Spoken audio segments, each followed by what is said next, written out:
तो अब ये प्रश्न देखते हैं, एक अच्छी प्रोग्रामिंग भाषा के लक्षण बताइए। तो जैसा हम जानते हैं कि मशीनी भाषा और असेंबली भाषा, इनका प्रयोग थोड़ा कठिन होता है, क्योंकि मशीनी भाषा में 0101 और असेंबली भाषा में मूव ए वगैरह। तो मनुष्यों के लिए इस भाषा का प्रयोग करना इतना आसान नहीं है। तो क्या करें हम? अब हमें ऐसी भाषा चाहिए जो कि हमारी भाषा से, हमारी जो प्राकृतिक भाषाएं हैं उनसे मिलती जुलती हो, और उसका अर्थ जो है वो कंप्यूटर को या मशीन को समझ में आ सके। तो ऐसी भाषा उच्च स्तर की भाषा होगी, और जब हम उसको बनाना चाहेंगे तो उसमें हमें जो दो संभावनाएं होती हैं। एक तो उसमें एक्चुअली कुछ और संभावनाएं भी होती हैं, तो ज़रा उनको हम एक एक करके समझते हैं। पहली संभावना है स्वाभाविकता। तो स्वाभाविकता का क्या मतलब है? स्वाभाविकता का अर्थ ये है कि जैसा मनुष्य अपनी रोज़मर्रा की बातचीत में और काम में प्रयोग करता है जिस तरीके की भाषा का, उससे मिलती जुलती भाषा अगर कंप्यूटर की भाषा होगी तो कंप्यूटर और मनुष्य के बीच में संवाद आसानी से स्थापित हो सकेगा। तो ये एक थोड़ा सा बड़ा कारण है जिसके कारण हमें स्वाभाविकता या नेचुरलनेस प्रोग्रामिंग भाषा में चाहिए होती है। अभी हम उच्च भाषा के गुणों पर ध्यान दे रहे हैं। दूसरी चीज़ क्या है? समझने और उपयोग करने में सरलता। तो अगर कंप्यूटर की जो भाषा है अगर इंसानों को ही समझ में नहीं आएगी तो वो ठीक से उसका उपयोग नहीं कर पाएंगे, कंप्यूटर को बता नहीं पाएंगे, काम को ठीक से समझा नहीं पाएंगे। इस तरीके से कंप्यूटर को समझाना एक तो वैसे ही कठिन काम होता है, और अगर मनुष्य ठीक से उसको समझा नहीं पाएगा तो काम और गड़बड़ हो जाएगा। तो बेस्ट तरीका क्या है? हम ऐसी भाषा का प्रयोग करें जो कम से कम हमारे लिए तो माकूल हो, हमारे लिए तो आसान हो, हमारे लिए तो अच्छी हो, और उसमें हमारे लिए काम करना सहज हो और उसको उपयोग करना भी आसान हो। जैसे जैसे जैसे इंग्लिश या हिंदी होती है, तो अगर हमें हिंदी में बोलना प्रयोग करना आसान है, तो अगर हम कंप्यूटर को हिंदी में सिखा सकें, हालांकि हिंदी में काम करने वाले कंप्यूटर नहीं हैं, लेकिन अगर इसी बात को हम पलटें और अंग्रेजी में कंप्यूटर को अंग्रेजी की भाषा में सामान्य तरीके से सिखा सकें, तो ऐसी कंप्यूटर की भाषा जो इंग्लिश भाषा के सबसे नज़दीक हो, वह उसमें काम करना सबसे आसान होगा। तो अब तीसरा गुण जो है हम चाहेंगे अपनी उच्चतर भाषा में, वो है कुशलता। कुशलता का क्या मतलब है? कुशलता का मतलब ये है कि सबसे कम शब्दों में या कम से कम निर्देशों में कंप्यूटर को ठीक से बात बताई जा सके। इसके अलावा एक और भी बात है, जैसे जब दो भाषाओं के बीच में अनुवाद होता है, तो मनुष्य की भाषा से कंप्यूटर की भाषा में जब अनुवाद होगा तो ऐसा नहीं हो कि अनुवाद में कुछ चीज़ें छूट जाएं। तो अनुवाद अगर सबसे अच्छी तरीके से होगा तो कुशलता उतनी ही अच्छी है, और कुशलता उतनी ही अच्छी है तो इसका मतलब ये हुआ कि काम जो भी हम कंप्यूटर से करवाना चाहते हैं वो भली भांति संपन्न होगा।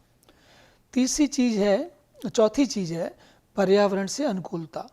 अब ये शब्द, इसका मतलब ये समझने के लिए इसको आसानी से यूँ समझ सकते हैं आप कि अगर आपको बिजनेस के लिए, व्यापार के लिए प्रोग्राम बनाना है तो उसके लिए संभवतः कोबॉल एक उपयुक्त भाषा है, क्योंकि कोबॉल का उत्पत्ति इसी कारण से हुई थी कि वो व्यावसायिक नियमों को समझ सके, उनकी समस्याओं का हल निकाल सके। लेकिन अगर आपको गणित संबंधी समस्याओं का हल निकालना है या फिर कोई बहुत ज़्यादा गणितीय आकलन करने हैं तो संभवतः फोर्ट्रॉन एक अच्छी भाषा होगी। इन सब के बनिस्बत यदि आपको बड़ी सरल और साधारण प्रोग्रामिंग करनी है तो शायद बेसिक बहुत अच्छी भाषा होगी। इसके अलावा एक और भी बात है, अगर आप कम से कम मेहनत करके और हर तरफ अपनी बनाए हुए प्रोग्राम को चलाना चाहते हैं तो उसके लिए शायद जावा सबसे अच्छी भाषा होगी। तो जावा जो हर उच्चतर भाषा एक किसी मूल उद्देश्य के लिए बनी होती है और उसका पर्यावरण भी उसी के हिसाब से स्थापित होता है। तो उस पर्यावरण की अनुकूलता भी उच्चतर भाषा का एक बहुत ही आवश्यक गुण होता है। अब इसके बाद आती है बात रचनात्मकता की। रचनात्मकता का मतलब होता है, देखिए जब हम कोई काम, कोई क्लिष्ट, कोई कठिन काम करना चाहते हैं तो हम उसके लिए एक ढांचा, एक स्ट्रक्चर बनाना चाहते हैं। अब इसको समझने के लिए एक उदाहरण लेते हैं।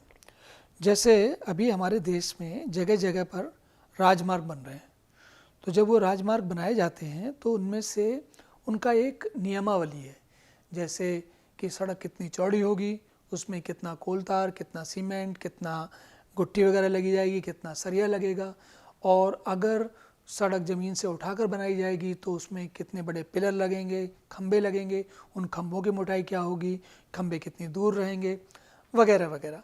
तो ये जो सारी चीज़ें हैं ये एक ढांचा है। तो जो बनाने वाले हैं उनको, जो आर्किटेक्ट या इंजीनियर हैं, उन्होंने तरीका बता दिया, बनाने वाले केवल उसी ढांचे का प्रयोग करके बनाते जाते हैं। इसी तरीके से कंप्यूटर की भाषाएं, उच्चतर भाषाएं, वो एक विशेष किस्म का ढांचा या स्ट्रक्चर उसका अनुसरण करती हैं, और अगर उनमें स्ट्रक्चर होता है तो भाषा का संपादन, उसमें बताना और समझना दोनों उतने ही अच्छी तरीके से संपन्न किए जा सकते हैं। विस्तार की क्षमता, हर भाषा, अधिकांशतः जो भाषा किसी नियम के लिए, किसी उपयोग के लिए बनाई गई है वह वो सारे काम करती है, लेकिन फिर भी हम सारी भविष्य की आवश्यकताओं को आज नहीं समझ सकते। हो सकता है कल हमें कोई ऐसी नई आवश्यकता दिखे जिसके लिए हमारी प्रोग्रामिंग की भाषा में कोई नियम नहीं हो, तो हम चाहेंगे कि ऐसी भाषा को हम उसका विस्तार कर सकें, उसमें नए नियम, नए तरीके जोड़ सकें, जिससे वही भाषा नए काम भी कर सके। तो ये हुई विस्तार क्षमता या एक्सटेंडिबिलिटी की बात।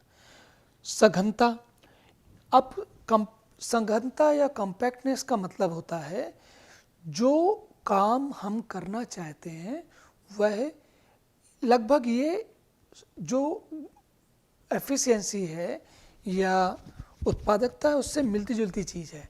इसमें क्या होता है कि अगर आपका भाषा ऐसी है कि बहुत सारे कठिन कामों को एक छोटी सी कमांड में कर सकती है, तो वो उसकी सघनता या कॉम्पैक्टनेस हुई।